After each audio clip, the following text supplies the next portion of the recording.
آج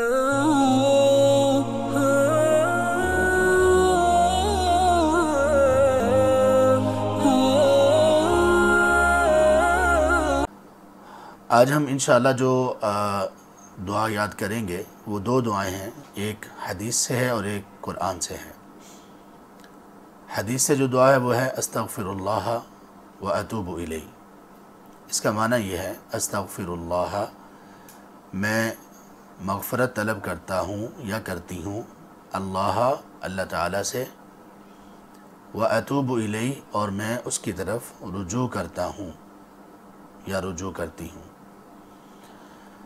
اور دوسری دعا جو قرآن سے ہے وہ یہ ہے، اور یہ آدم علیہ السلام کی دعا ہے جب کہ انہوں نے جنت کا ممنوع پھل کھا لیا اور اللہ تعالیٰ کی نافرمانی ان سے ہو گئی، اور اللہ نے ان کو جب آگاہ کیا کہ آپ سے نافرمانی ہو چکی ہے تو تب انہوں نے یہ دعا پڑھی، اور یہ وہ دعا تھی کہ جس کی بنا پر اللہ تعالیٰ نے آدم علیہ السلام کی توبہ کو قبول کر لیا،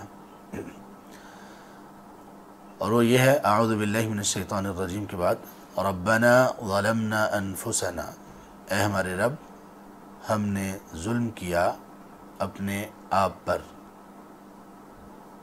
خود پر، اپنے آپ پر، اپنے نفس پر، تینوں معنی ٹھیک ہے۔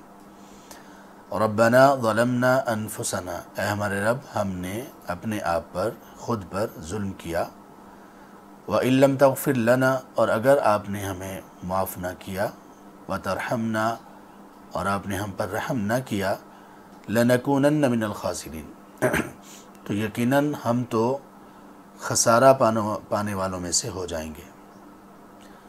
یہ دو دعائیں ہیں، ان کو آج ہم انشاءاللہ تھوڑا سا دیکھتے ہیں۔ ان دونوں دعاؤں میں جو بنیادی چیز ہے جو اللہ تعالیٰ سے طلب کی گئی ہے وہ ہے مغفرت، اور مغفرت طلب کرنا اس کو استغفار کہتے ہیں۔ مغفرت کا طلب کرنا اس کو استغفار کہتے ہیں۔ جب ہم یہ کہتے ہیں استغفر اللہ تو اس کا مطلب ہوتا ہے کہ میں اللہ سے طلب کرتا ہوں مغفرت یا غفران۔ عربی زبان میں مغفرہ بھی کہتے ہیں اور غفران بھی کہتے ہیں۔